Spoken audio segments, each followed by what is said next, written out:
Ақтөбе қаласы Бекқұл Баба ауылы номер 76 жалпы білім беретін мектебінің 4-ші А класс оқушысы Ерзина Әсел Абай Құнанбаев Қансонарда бүркітші шаданға.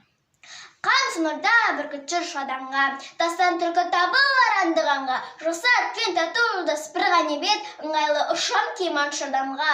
Сағайтып жолса қайтқансы, сағадан сыпын қағып іш сағанда, бүркітші тау басында қауашуыда, ізін бетін сөйтіп андығанға, тұман асын тартқанда бір қырынан қыраңыз көзі көріп самғағанға, төмен ұшсам түркі өрліп құтылар деп қанды көз қайқанға шықса спамға. Көре тұра қалады қашқан түлкі, құтылмасын білген сол қырқышқанға, аузын ашып қақақтап, сыңайрап, одағы талас қылады шыбын жанға. Қызық көрер көңілді аңшылар, шабар жерін қарамай жылғанға, қырық пышақпен қыржыңдап тұрған түлкі, одағы осы жол емес қанға. Рахмет.